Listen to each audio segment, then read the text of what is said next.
Welcome to the SoLoMo Show, a weekly podcast hosted by Corey O'Brien, the social media strategist at Heat and author of thefutureofads.com. And I'm Adam Hellaway, CEO of the digital marketing agency Secret Sushi Creative. Each episode, we discuss topics, trends, tactics, and tools related to social, local, and mobile marketing and advertising. Our goal is to give you the information you need to be a better marketer. Today is Tuesday, January 22nd, 2013, and this is episode number 53. In this episode, we're going to discuss Instagram's monthly active user data, a deeper dive into Facebook graph search, the Google Hangout comment tracker, Twitter updates their embedded tweets, and much, much more. Good evening, Corey. How are you doing? I'm doing well, Adam. How's it going? It is going all right. I should not have eaten dinner as close to the show as I did tonight. We recorded just a tad bit early. Normally we're getting prepared about this time, and right now I'm feeling like a couple pounds heavier as I'm sitting in front of the camera. Maybe it's just the camera that's adding the extra pounds. Well, the reason for the early start is that we are joined this week by the Social Media Club San Francisco. We are happy to welcome Social Media Club San Francisco to the recording of this episode. We're going to do kind of a two-parter this time, which is exciting. We're going to do our regularly scheduled episode, hopefully incorporating some feedback and questions taken in via Twitter. And then afterwards, we're going to do a second hangout where we sort of open it up and do a more kind of user feedback Q&A session, just get a good old-fashioned discussion going. So should be quite the week. And if you are a podcast download listener of this episode, we're going to try to do that once a month. So it might be a good excuse to try to catch the recordings live because, the only way to give feedback is to listen live. So thank you to those of us, or to those of you that are joining us live. We hope you enjoy the show. And again, if you do have feedback, questions, comments, anything that you want to incorporate, just tag it, hashtag SoLoMo Show on Twitter. SoLoMoshow, and we will keep an eye on that and incorporate as possible. So with the formalities out of the way, what do you say we jump right into our first topic? Let's do it. All right, so we always like to start our episodes with an infographic or stat of the week, and this week we had some great data coming out of Instagram. Instagram's numbers have been up for debate lately. A lot of people, a lot of companies were saying that after the acquisition, after some of the changing to their terms of service, that users were jumping off and leaving Instagram, and so I think partly to combat that, they actually came out with official numbers. We haven't really seen official numbers out of Instagram, but they did in fact release quite a few interesting numbers talking both about the total number of users and then how much data they're actually processing. So in terms of total number of users, they're claiming 90 million people use Instagram on a monthly basis. So this isn't 90 million signups. They likely have more than 90 million signups, but these are 90 million people that log into Instagram. They either post their own photos or they view photos of others and can be considered active users. So, they haven't given a explicit definition of that, but it at least means that they're using it. It's not just, something that sits on their phone. They have to actually open up the application. So 90 million, definitely a very strong number. I think that's probably it was above what I would have expected for monthly active uniques. So I think a very strong number. What about you, Adam? Did 90 million seem strong, or were you hoping for more? I don't know why I thought that it was over 100 million, and maybe it's just all the numbers we've got floating in from all different other networks and such. We talked about, I think, 200 million finally now on LinkedIn last week or the week before. So for some reason, I thought it'd be over 100, maybe like 110. So, but I mean, 90 million is obviously a lot more people than some of the other networks, especially those that aren't as old or as young, as Instagram is.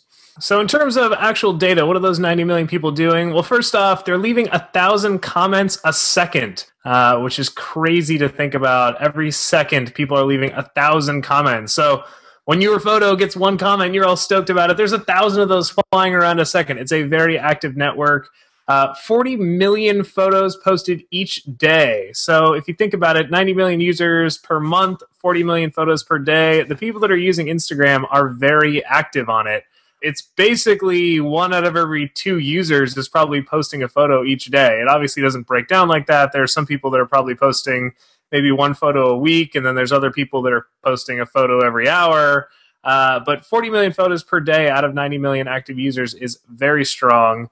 And then once those photos go up, there are, according to Instagram, 8,500 likes per second, which can actually rise to 10,000 likes per second during peak times. So very strong, a lot of likes flying around, a lot of people. I think, I actually enjoy using Instagram that way, kind of browsing through photos, giving them a quick like, giving them a quick double tap to show people that you appreciate their photos and kind of make that easy connection. So I think that is strong data across the board, and good to see Instagram continuing to grow and continuing to be a viable channel for both users and marketers alike. I think you also mentioned, and I don't even know if you skipped over the one bullet, but you purposely mentioned that this was kind of released as a way to counteract the bad press that they got from their terms of service that got leaked out. Well, it was initially previewed, and then everybody kind of went crazy about a few things, and that the number that says increased, the numbers increased from 10% by 10%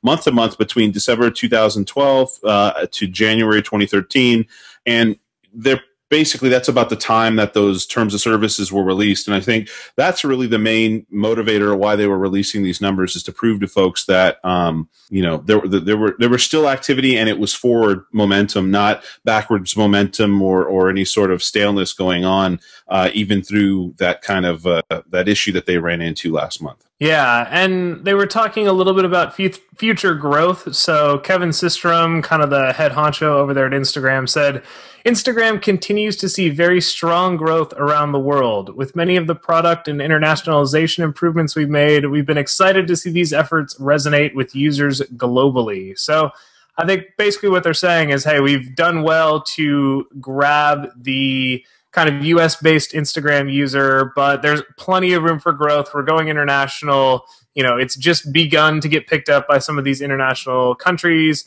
due in some part to the idea that, not smartphone proliferation in the US is very strong, but it's not as strong in other countries. It only recently became available as an application on the Android platform, so it still relies heavily on iOS users. So I think a lot of growth ahead for Instagram, and definitely not something that Apple's going to shut down anytime soon.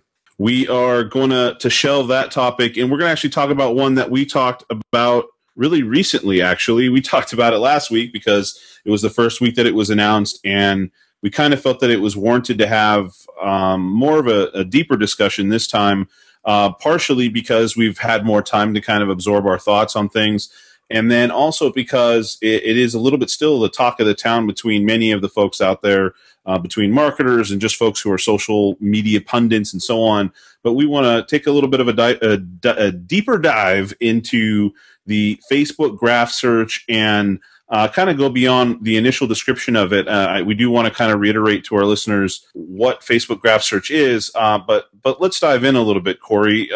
Let's first, you mind giving a quick overview of what Facebook graph search is and why so much talk has been happening around it? Sure. So Facebook graph search is essentially Facebook giving users access to a lot of the data that Facebook has been gathering for quite some time, but maybe it was available on an individual profile. You could go to your friend's profile and see the movies they liked and the books they liked and the bands they like to listen to, all of that data, but you had to do it very proactively. I would have to go to Adam's page and I'd have to look around to see, oh, he's liked these 5 restaurants, and oh, it looks like he's liked these bands, and there wasn't an easy way to do that at scale. And so what Facebook graph search is allowing you to do is to dig into some of that information and actually do so using natural language. So it's not like a Google search where you've got to pick and choose keywords and try to get really crafty with it.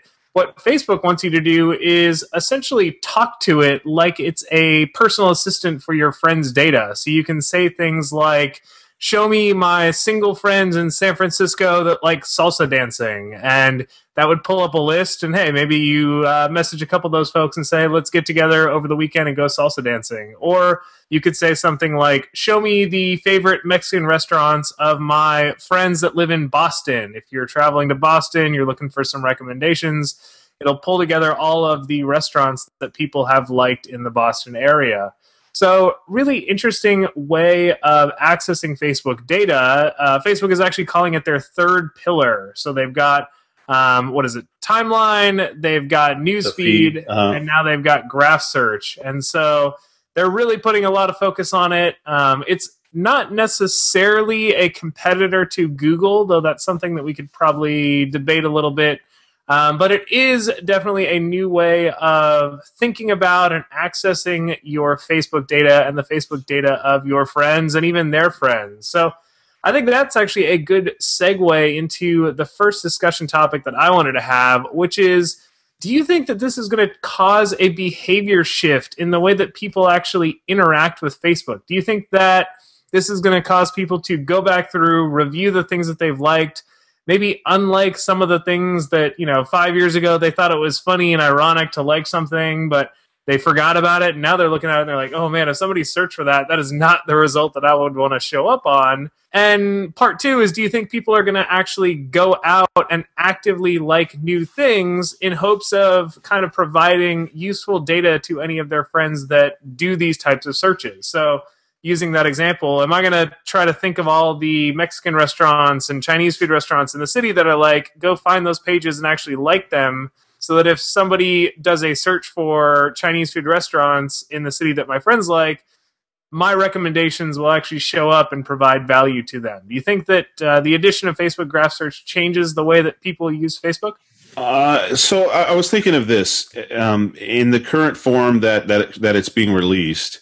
It's really an addition to everything else that's on Facebook, right? So theoretically, if somebody wanted to, they could use Facebook and never ever use graph search. They could never go to the graph search section. They could never use the graph search bar, although they've made it fairly prominent in the design where it is, its visibility. Theoretically, they could just never ever touch that, and they could be perfectly happy with using Facebook and kind of happy in the ignorance of not realizing that their data is available via that search that's happening. So with that said, I don't think that it forcibly interrupts anybody in the experience that they're having on Facebook, and that's kind of a good thing. The problem at the same time, though, is that to get people to use it, there has to be some level of education. And maybe what they'll do is I mean, they rightfully launched it as beta initially, and not only as beta, but as a feature that if you'd like to get invited to, you have to sign up for it. And what that means is that only the early adopters are going to go over and sign up for it and be on the list and be pining to use the service initially. So they'll be able to roll it out slowly, which will keep from somewhat shocking the audience, the Facebook users, into going, oh my gosh, there's this tool, and it's launched all over the place. It's more of a slow rollout, whereas a lot of the other features that they've had in the past have been somewhat sudden. But ultimately, what they're going to need to do is win over the average user, because as a marketer, as somebody who, an entrepreneur or whatever, if I'm going to be using this for business cases, it needs to have data in it, and it needs to be used. And we'll go into a little bit more around like the issues that there may be with the data involved, and whether or not people are going to be authentic, and the issues with kind of old legacy likes and data there. But the bottom line is the average user needs to feel comfortable using that and needs to use it frequently. Or the case could be that the average person doesn't need to use it. The average person just simply needs to understand or be active in providing their data, making certain data available, closing off and turning on privacy settings for other pieces of data. And so it's really about education in the end that's going to change the behavior of those users and make them think twice about whether or not they truly indeed like a page, or whether they want to be more actively liking pages that they like, kind of in a way would like to support, or they would like people to visit more often, and those sorts of things. What do you think? I think it puts Facebook in a really interesting predicament. So the problem is, on the one hand, you've got all of these brands that are trying to reach their audience and kind of treat Facebook as a mailing list. They want to be able to put messages out there. They want those messages to show up in the newsfeed of their fans. But on the other hand, in order for Facebook to gather up all of this graph data, I think there has to be a lighter, less committal form of like. I think there almost has to be a, add to Facebook graph like, and not a subscribe like. And it does make me wonder if they're going to really differentiate subscribing to a page from liking the page. So what I've been doing, I've been trying to add additional data into the graph system, but it makes me think about, there's a lot of pages that I don't really want updates from. And, giving an example, there's a lot of restaurants that, sure, I'd love to add that restaurant to my page and like that restaurant, but I've only gone there once or twice, and I don't need their daily specials, their weekly menu updates. I just want to add the fact that I like that restaurant to my page. So you're saying you want to show that you have an affinity for the place because you visited it, you enjoyed the experience, but it doesn't mean that suddenly you want to opt into a list to be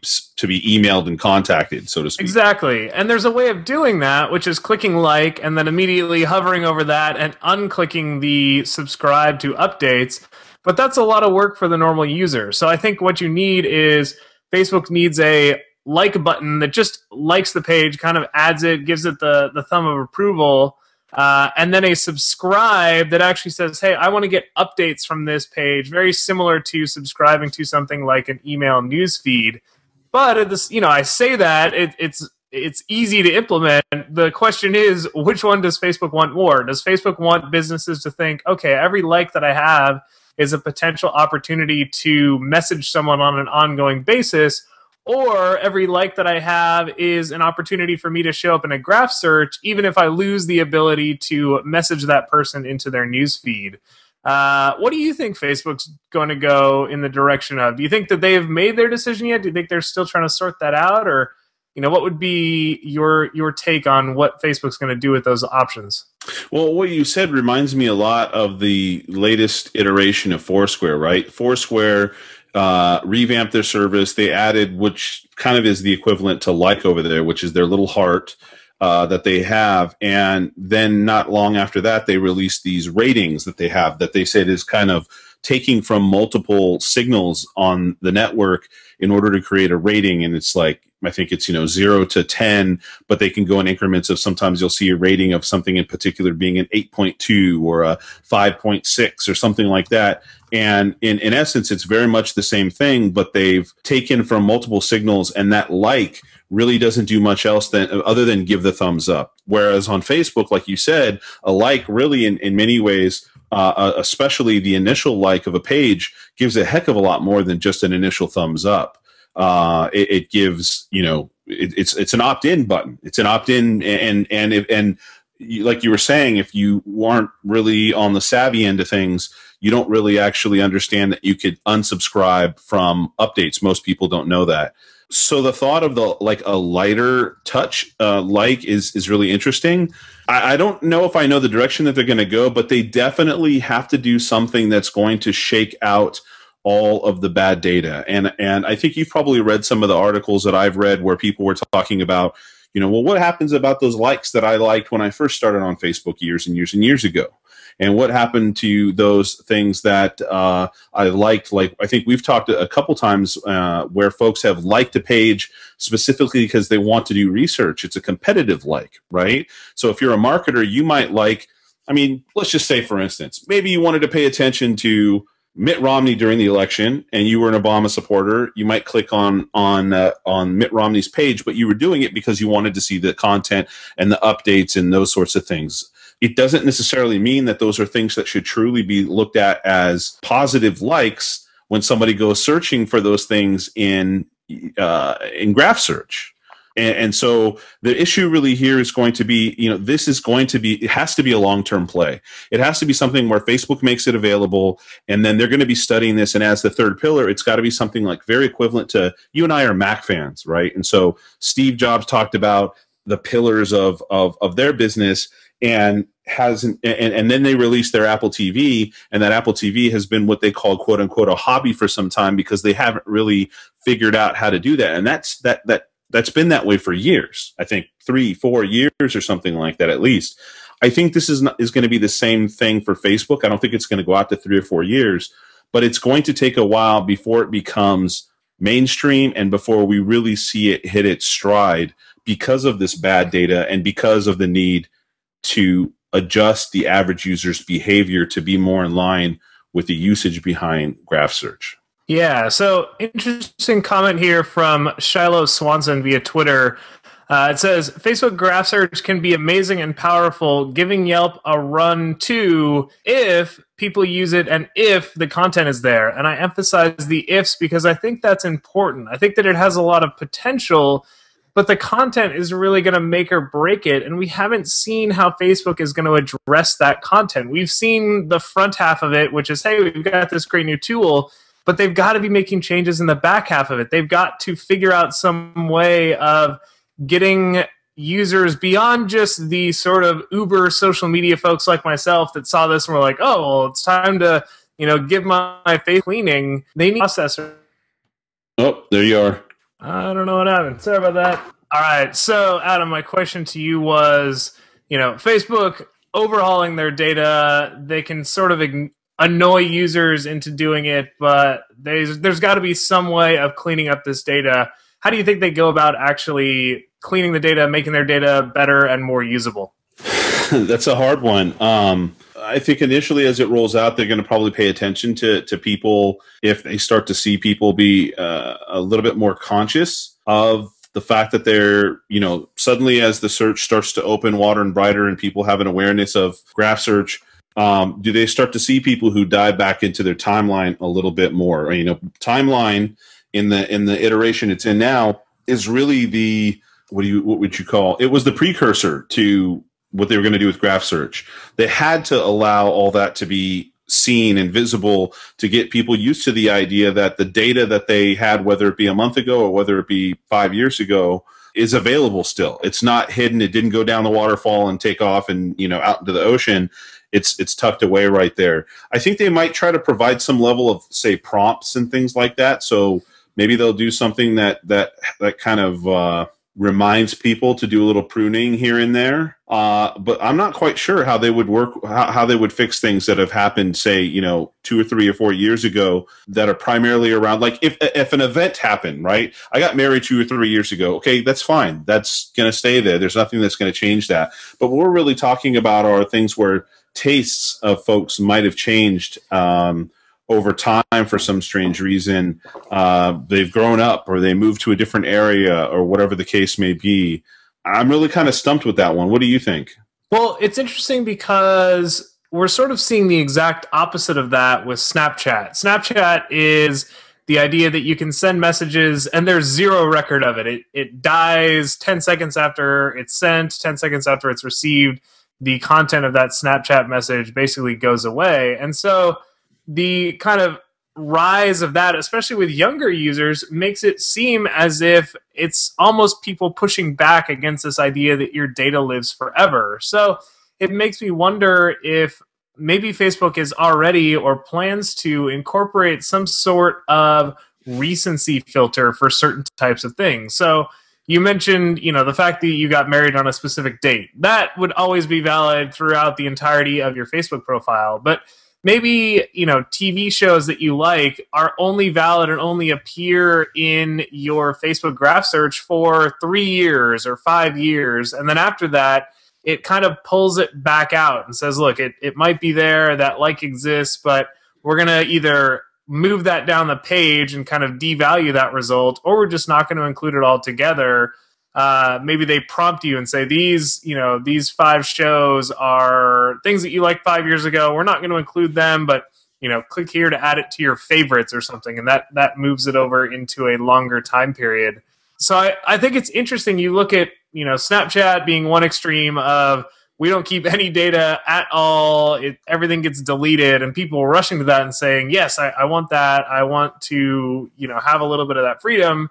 And then Facebook saying, we're going to keep all of your data and make it searchable, not just, browsable if you work hard at it, but searchable on the other. And it's definitely a conflict. And so I think that's what's interesting is what will users...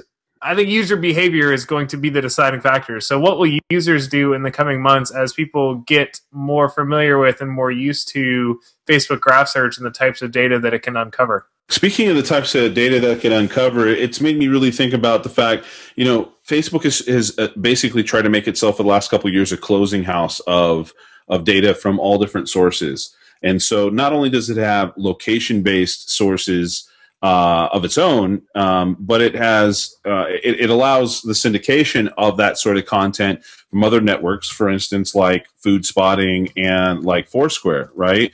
And so, with that said, I wonder how much it actually takes into account that information. So, if you said that you visited a particular location, would it know that you visited it if it was shared via a check-in on Foursquare? That sort of information is actually what could blow the doors off of Graph Search even further, because now instead of just having native Facebook information, you also have information potentially from all these other places coming together into Facebook, which makes it this uber database of social information beyond just the native Facebook information. Do you think that that would make a huge difference in regards to how useful Graph Search is? I do. And so we got this quote from Ramon, and it says, I prune often, but it sounds like too much work to prune my likes just so my friends can get a recommendation. Hashtag Yelp, hashtag Foursquare. And I think that's a great point. And it's interesting that you would include Yelp and Foursquare hashtags, because that's basically what people use Yelp and Foursquare for. You're creating recommendations, you're adding data to the system specifically so that others can get value out of that data.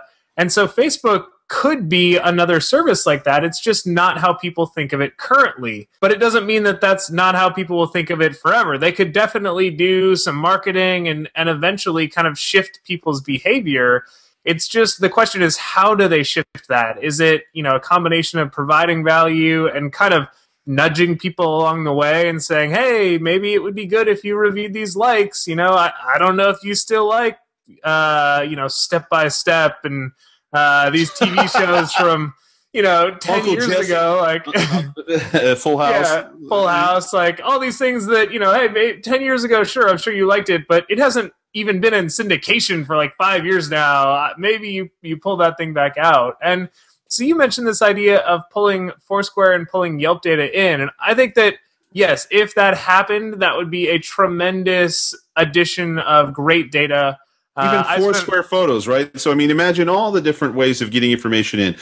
Photos, maybe Instagram photos that are syndicated to Facebook become part of the searching for photos on Facebook as well. I mean, there's really tons of possibilities, right? Yeah, exactly. You've got, Foursquare photos, a lot of Foursquare relational data. So, people that check in here also check in here. The trick is Foursquare gets it. Foursquare gets the value of that data. And so they're not just going to hand it over to Facebook and say, hey, make your program and your platform a lot better. And, good luck with that. They're either going to want a significant amount of data in return, or they're just going to say, no go, we keep it all, and, good luck with what you're trying to do over there. Which, if I was Foursquare, that's probably what I'd say. I'd say, look, we're good as is, and you can go try to do your best to replicate us, but you're going to have to overcome this idea that people don't want to add data to your system just so that others can get value out of it. We've already done that work. People use Foursquare specifically so that others can get good value back out of it. So I think that it's a user behavior challenge. It's certainly not something that Facebook can't overcome, but I do think that they're gonna have to figure out a way of just getting people used to that idea of not only using Facebook for yourself, but using it so that others can get value out of your actions as well. The more that I think about it, at least in its current form, I really, really think that the entrepreneur or the average person, but most specifically like an entrepreneur, maybe an individual consultant, maybe someone looking to network, that Facebook Graph Search, even in its current form as of today, is actually incredible. And in the sense that I think you brought up last show, and I hadn't thought about it until you had mentioned it, that, I mean, say you wanted to date somebody, just you wanted to you were single, you wanted to find somebody that liked, we're joking around, right? Somebody that likes Step by Step, who's a friend of a friend that likes Step by Step and is single, okay? And you could look at that, and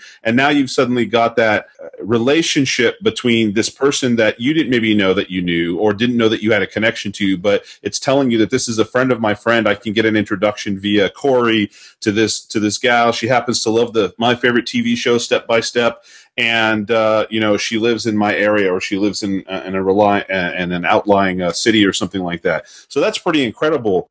But as an entrepreneur, I would imagine that it really won't take very long for people. I mean, again, they could do this with the way that it's set up currently. They could very easily start searching for people who say that they work at a specific place and live in a specific area, and take a look at their profiles and see potentially if they're an influencer. And it really just takes the average individual going into their profile. They're not anything that you've shared in the past, which doesn't mean you have to dig way in the back and prune old data, but just going to your profile, the static thing that most people have probably done once and then walked away and completely forgotten about, and putting in their work history and putting in maybe a quote or two, or maybe a little bit of a bio or something like that, and making sure that those parts are, if they'd like them to be searchable, make those parts public.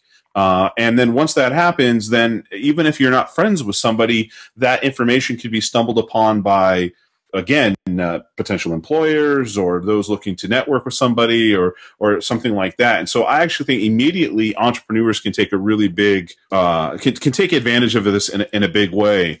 But I think one of the things that we haven't seen, Corey, and I think you kind of mentioned it here in the show notes, is that currently it's not really built for brands. It's built for the users, right? And that goes to why I talked about it being useful for the average person, for entrepreneurs. You think that Facebook is going to, what can they do to make it easier for the average brands? I mean, currently, I don't think you can even pull up brand pages, correct? Other than, say, location-based stuff, because locations are the first things that they announced, actual brick and mortar restaurants and businesses and locations. But if I were looking for a specific brand that may have more than one location, or may not even have a location at all, like, I don't know, maybe Amazon's brand page, I'm not likely going to find it in the current form of the results, right? Yeah, I think in terms of what will they do, there's probably a couple things. The first is enhance their advertising targeting. So right now, when you target Facebook advertising, you can actually get pretty detailed. You can show ads to people that recently changed their location. You can target very specific locations, age demographic, that sort of thing. But once it's out in the open that Facebook has all of this graph search data, giving that data to advertisers won't be this shocking thing. It's like, well, if I can search for it, then, of course it's out there, and Facebook can categorize, people who like this TV show or like this type of restaurant. So I think they're going to allow brands and companies to target their advertising using an interface very similar to graph search. So you get in there and say, show me, people that live in San Francisco that like Chinese food. It brings up a huge list, and then you say, all right, advertise to that group. The other thing that I can see them enabling is just further segregation of data. So you mentioned, it's right now only available for things like restaurants that have a physical address, a physical location. I could see them, adding additional categories and really prompting brands to make sure that their category is correct. So saying to a brand, hey, this is the type of search that you're going to show up in. Is that correct? Or, do you want to get categorized as a different type of company? That's going to be really important. So I can see them clarifying that setting as well. What about you, Adam? What do you think they're going to do to really cater or focus the tool to brands?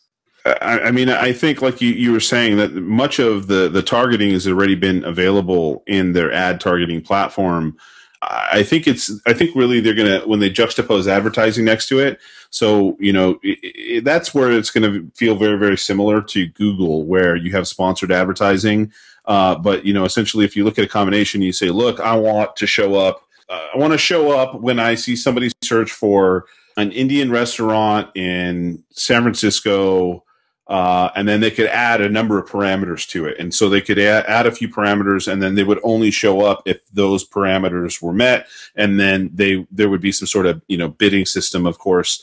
And the interesting thing is that because of the granularity, that bidding system would have to be a little bit broader. It may be that anybody that's looking to advertise for an Indian restaurant in San Francisco would have to compete with anybody else who was also looking for that, plus some additional granularity or something like that if they wanted to, or maybe the broader that it is. So Indian restaurant in San Francisco is very broad in comparison to Indian restaurant in San Francisco that my friends like. When you start to add that my friends like, that's where, beyond the kind of hard facts of I'm an Indian restaurant and I'm in San Francisco, but shoot, now I've got to make sure that I have some good engagement with my customers, so that way I have some likes on the page, and I have people that are engaged, and so that way my potential reach is broader, because I have people, and when I'm looking for friends of friends, that I'm actually connected, that our business has actually been liked by one of, say, Corey's friends. So when I look for that, I go, oh, well, Corey's like this,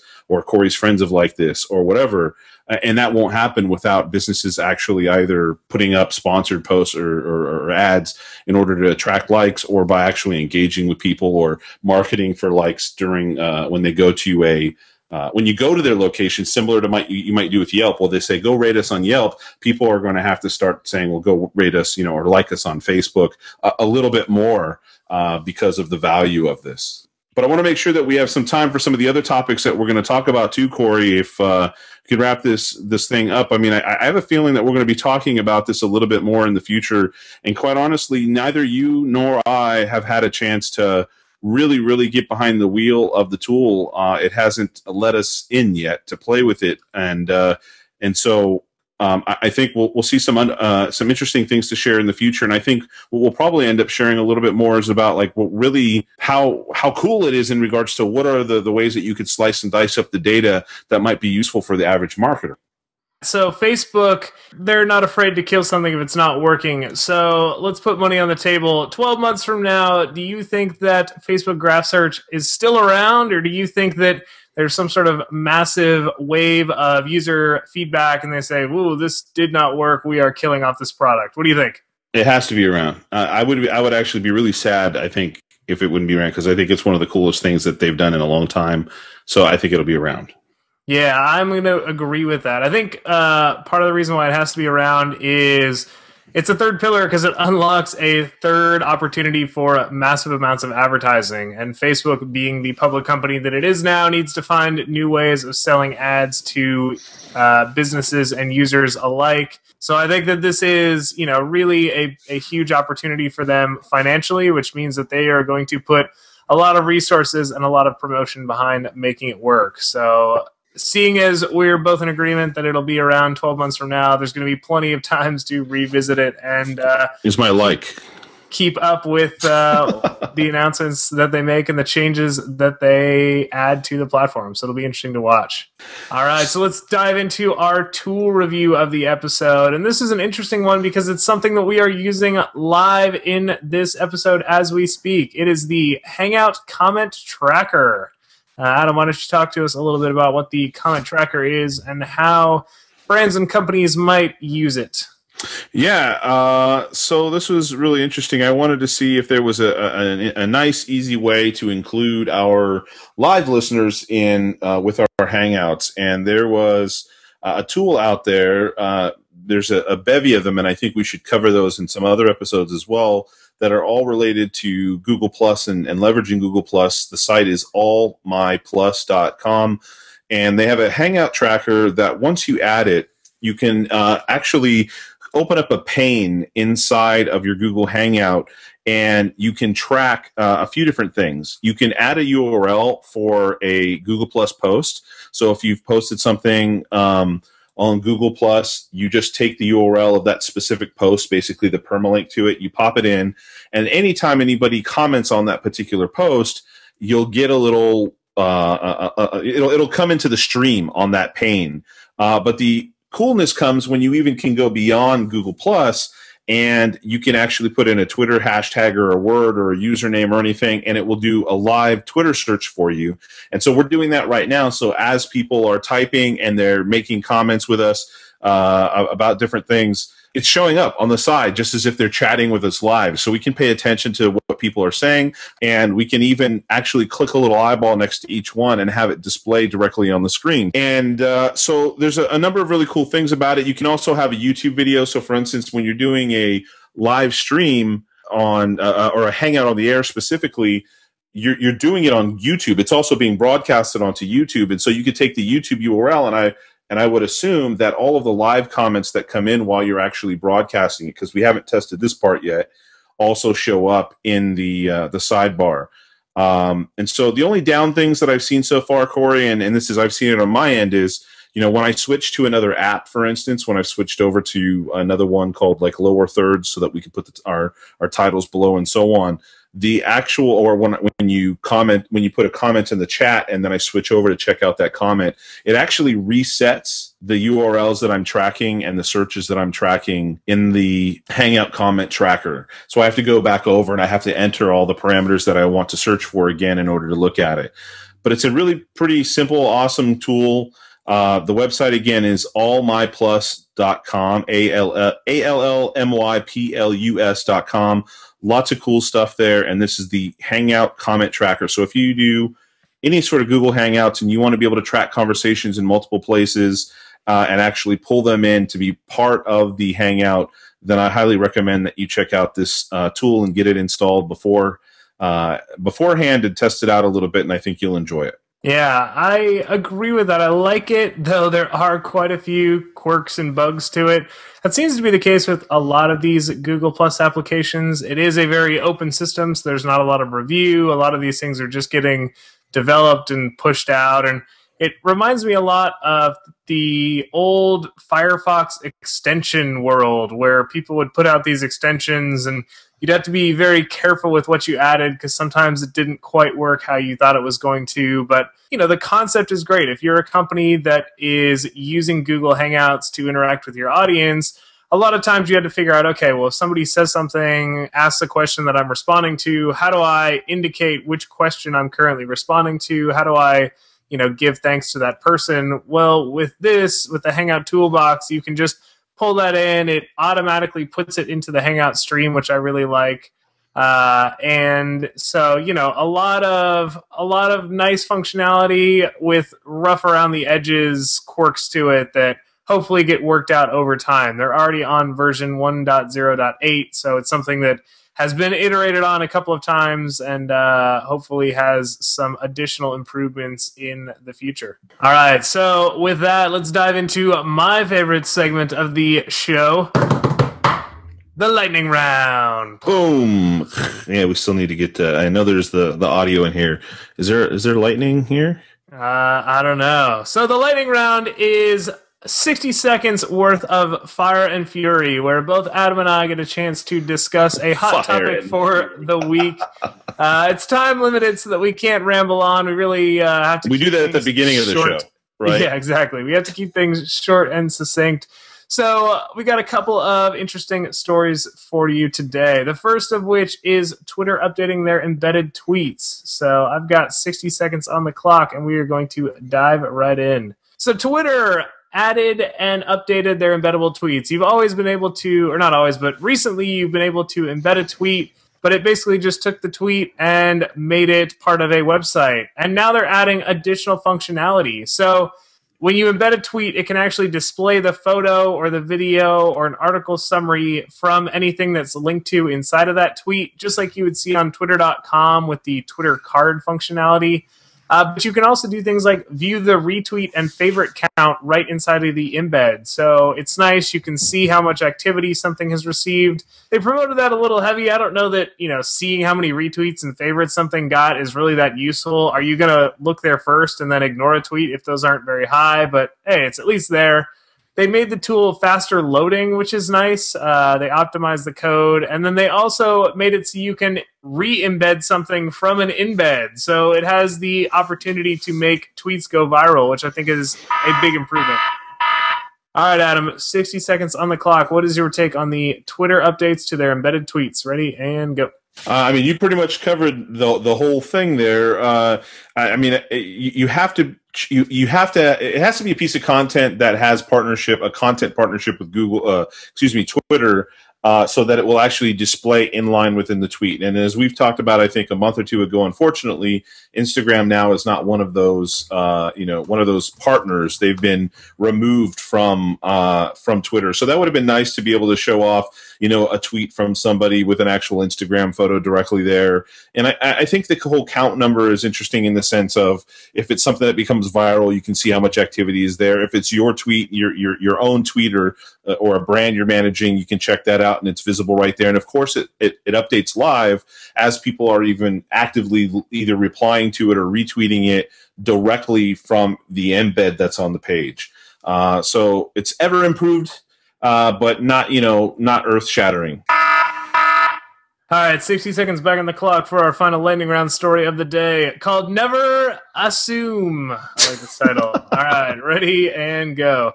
So Google put out this story on their Google blog talking about their Maps product, and the title of the blog post was Never Assume, ASS-UME. It was a clever play on words because word got out that Twitter had ran over a donkey. Apparently, inside of a Street View, there was this donkey laying in the middle of the road, and somebody found this. Who knows how they found this thing? But somebody found it, and they posted this picture up online, and we're like, holy crap, Google killed a donkey, and they just left it there, and how could they do that? And it was a lot of fun because people like talking about these Street View cars. They're sort of this weird thing that Google's been doing, sending cars all around the world to take pictures of roads and things. So there's a lot of funny images, and it turns out they didn't actually run over this donkey. It was just laying down in the middle of the road, taking a nap. Who knows what it was doing, but I thought it was really funny that they embraced it and actually talked about it. All right, Adam, 60 seconds on the clock. What do you think about Google embracing the social chatter and actually turning it into a story? Ready and go. I think what's most interesting is that, this story is them using the Street View car in Botswana. And what is that Africa? That's Africa, isn't it? I think so.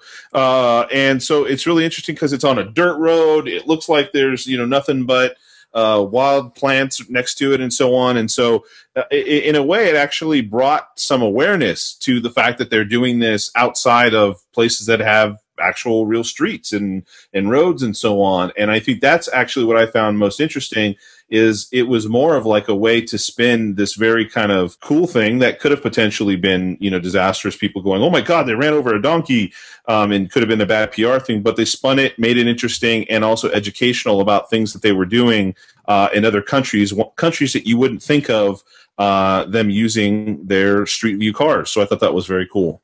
Well, we covered a lot of great stuff this week, and there's plenty more to think about as these stories unfold, especially as it relates to Facebook graph search. A lot to keep track of there, a lot to just pay attention to. So if by chance you listened to this episode and you thought to yourself, I got a question for these guys, or I've got a topic I want to see them cover, or even I just want to say hi, I want to do a little introduction, we would love to hear from you. There's a number of ways to do so, the first of which is to contact us by Twitter. We are both available at SoLoMo Show, or I can be reached directly. I'm at Corey O'Brien. And I'm at Secret Sushi. You can email both of us as well directly. We check that email often, and that email is solomoshow@gmail.com. That's SOLOMOSHOW @gmail.com. We also have a Facebook page, so please go over there and like our Facebook page.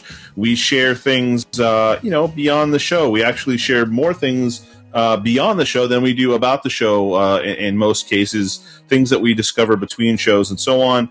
We have a Google Plus page. We also have a Pinterest account where we have shows that we've produced as well as other things there, so you can go there and repin our content to your heart's delight. There you go. And all of the links that we just discussed, as well as links to our social channels, can be found in the show notes, which are available either at solomoshow.com or in your podcast player of choice. There should be an option to view show notes, and it's a way to just dive deeper into the stories that we covered. And with that, we'll call this episode a wrap, and we hope that you join us next week for another great episode of The SoLoMo Show. Take care.